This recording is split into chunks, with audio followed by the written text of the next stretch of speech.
हमारे इस channel we the demigods motivational में आपका स्वागत है।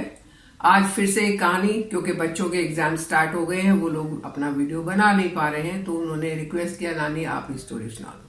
तो चलिए एक और स्टोरी सुनाती हूँ। और ये स्टोरी कुछ इस तरीके से है कि एक लड़का था जिसको बहुत ज्यादा गुस्सा आता था। उसके फादर ने उसको कई बार समझाने की कोशिश की कि गुस्सा आपके लिए अच्छा नहीं है, ये आपको नुकसान पहुंचाता है, आपकी सक्सेस में रुकावट बनता है। लेकिन उस लड़के की समझ में ही नहीं आ रही थी, कुछ भी बात उसको समझ नहीं आती थी, बस वो गुस्सा ही करता रहता था। और इसी कारण से उसकी किसी के साथ भी बनती नहीं थी, हर किसी से झगड़ा। और जब ऐसा होगा तो जाहिर बात है कि उसका कोई भी काम भी नहीं बनता था। अब वो इंसान बूढ़ा हो गया काफी, और जब एक दिन उसने सोचा कि चलो कोई दूसरा तरीका मैं इसको सोचता हूँ कि ये लड़का जिससे समझ जाए कि इसको गुस्सा ना आए। तो उसने कहा कि देखो बेटा, मैं अब बूढ़ा हो गया हूँ, मैं हमेशा तुम्हारी गलतियों को सुधारने के लिए तो नहीं बैठा रहूंगा, इसलिए तुम्हें खुद ही देखना पड़ेगा। लेकिन लड़का फिर भी ऐसे करके और साइड हुआ। एक्चुअली में जो वो इंसान था वो एक राजा था, और राजा ने सोचा कि मेरे जाने के बाद मेरा बेटा जो है वो अगर इतना ही गुस्से वाला रहा तो वो अपनी प्रजा के लिए कुछ नहीं कर पाएगा, बाकी लोग बाहर के जो देश है वो इसके दुश्मन हो जाएंगे और इसको बहुत परेशानी होगी। तो उसने अपने बेटे को बुलाया और उसको 2 हीरे दिए और कहा बेटा ये इनमें एक असली है और एक नकली है, तुम हर एक राज्य में जाओ और वहां जाके पूछो उनसे कि जो असली हीरे को पहचानेगा वो हीरा उसका हो जाएगा, क्योंकि ये बहुत कीमती है। लेकिन अगर जो नहीं पहचान पाएगा तो उस हीरे की कीमत का मूल्य मुझे देंगे, ये शर्त आप उनके सामने रखना। लड़के ने कहा तो आसान सा काम है, और साथ में राजा ने ये भी समझाया कि कहीं भी गुस्सा मत करना, बिल्कुल शांति से सबसे बात करना, और जितने राज्य में तुम जा सकते हो उसमें जाके आओ। लड़का चला गया, पहले राज्य में गया, उसने शर्त रखी मेरे पास 2 हीरे हैं, जो एक बहुत कीमती है और एक नकली है, अगर आप इसको पहचान पाते हो तो वो हीरा आपका होगा क्योंकि वो बहुत कीमती है, और अगर नहीं पहचान पाते हो तो उसी हीरे की कीमत की जो सोना और चांदी और जो चीजें हैं वो आप मुझे दोगे, ये शर्त है, तभी मैं आपको वो हीरा दिखाऊंगा। राजा ने, जो दूसरा राजा था, उसने सोचा इसमें क्या है, असली को पहचानने में कौन सी मुश्किल है। उसने अपने मंत्रियों को दिखाया, खुद देखा, लेकिन वो असली हीरे को नहीं पहचान पाए और उन्हें पेनल्टी देनी पड़ी। इसी तरीके से वो एक राज्य से दूसरे चलता गया, बहुत सारा पैसा उसने इकट्ठा कर लिया क्योंकि उसको कोई पहचान ही नहीं पा रहा था। जब वो लास्ट में एक छोटे से राज्य में गया तो वहां का जो राजा था और जो मंत्री थे उन्होंने कहा महाराज बिल्कुल मत देखना, ये शर्त बहुत खतरनाक है क्योंकि इस हीरे को कोई पहचान नहीं पाता है और ये लड़का बहुत सारा धन जो है लोगों से ले चुका है पेनल्टी के रूप में, आप भी अगर हार जाओगे तो आपको भी पेनल्टी देनी पड़ेगी। तो राजा ने कहा ठीक है, हमें नहीं चाहिए, हम आपके इस हीरे को नहीं देखना चाहते हैं, आप चले जाओ यहाँ से। तो वहां दरबार में एक अंधा आदमी बैठा था। उसने कहा महाराज अगर आप कहें तो मैं हीरे को पहचान सकता हूँ। सब लोग हंसने लगे, अरे जब इतने ज्यादा जगह ये घूम चुका है, राजा और मंत्री नहीं पहचान पाए, तुम तो देख भी नहीं सकते, तुम कैसे पहचानोगे। उसने कहा महाराज मैं पहचान लूंगा, और अगर नहीं पहचान पाया तो आप मुझे पनिश कर देना, ठीक है। तो उस अंधे ने कहा कि अभी नहीं पहचानूंगा, मैं कल इसको दोपहर में पहचानूंगा।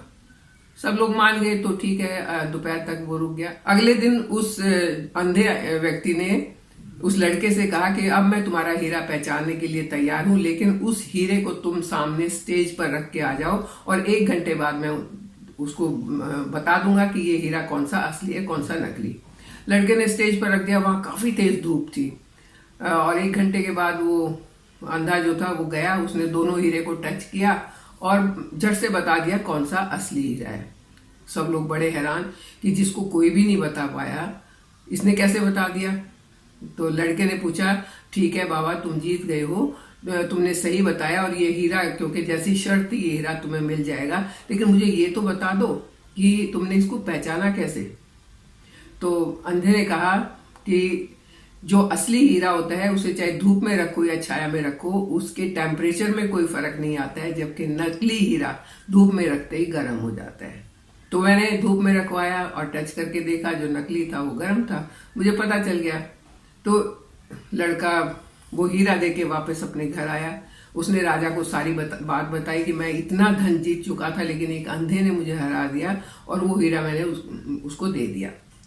तो राजा ने कहा कि यही बात तो मैं तुम्हें सिखाना चाहता था, जो उस अंधे ने तुम्हें बताई, कि जो सही इंसान होते हैं, जो असली मेहनत वाले और हिम्मत वाले और असली कैरेक्टर वाले लोग होते हैं, वो हर परिस्थिति में शांत रहते हैं, उस हीरे की तरह जो असली है। चाहे उसे धूप में रखो, चाहे उसे छाया में रखो, वो शांति रहेगा, वो ठंडा ही रहेगा। उसी तरीके से जो इंसान मन से सच्चे होते हैं, जो इंसान मेहनती होते हैं, वही सफल भी होते हैं, वही शांत भी रहते हैं और बात बात पर गुस्सा नहीं करते हैं, अपने अंदर गर्मी नहीं लाते हैं। यही बात मैं तुम्हें हमेशा से सिखाना चाहता था और यही बात उस अंधे ने तुम्हें बड़ी आसानी से समझा दी, जहां तुम अपना हीरा हार के आ गए हो। लड़के की समझ में आ गया और उसने अपने फादर से प्रॉमिस किया कि मैं आज के बाद कभी गुस्सा नहीं करूंगा। अगर ऐसी कोई सिचुएशन भी हुई तो मैं बड़ी शांति से उसे देखूंगा, सोचूंगा और उसके बाद उसके बारे में बात करूंगा बड़े शांत दिमाग से। तो कैसी लगी ये कहानी? आज का जो हमारा जीवन है बहुत स्ट्रेस भरा है, जहां जाओ वहां स्ट्रेस है।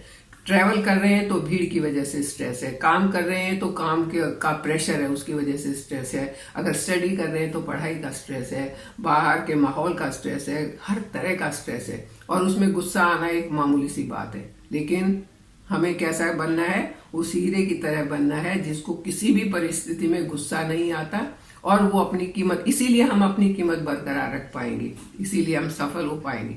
जहां जाएंगे वहीं सफलता मिलेगी, अगर हम इस कहानी से ये सीख ले लें कि हमें गुस्सा करके अपनी एनर्जी बर्बाद नहीं करनी है, बल्कि हमें शांत रह के हमेशा आगे बढ़ने की, प्रोग्रेस करने की और मेहनत करने की बात सोचनी है। तो कैसी लगी आपको ये कहानी? आज के बाद आप भी चलिए प्रॉमिस कर लेते हैं सब लोग मिलके कि गुस्सा नहीं करेंगे, क्योंकि गुस्सा करना मतलब खुद को पनिश करना। हमें अपने आप को पनिश नहीं करना है, हमें अपने आप को रिवॉर्ड देना है और वो हम तब दे पाएंगे, तब शांत रहेंगे, मेहनत करेंगे, आगे बढ़ेंगे, ना कि गुस्सा करेंगे। गुस्सा करने के लिए और स्ट्रेस के लिए तो बाकी चीजें बहुत है ना, हमें खुद को तो शांति रखना है। तो इसी मैसेज के साथ आज बस इतना ही। फिर नई स्टोरी के साथ आपके साथ फिर बात करूंगी। Thank you. आप हमारे साथ बने रहिए और चैनल को सब्सक्राइब कीजिए।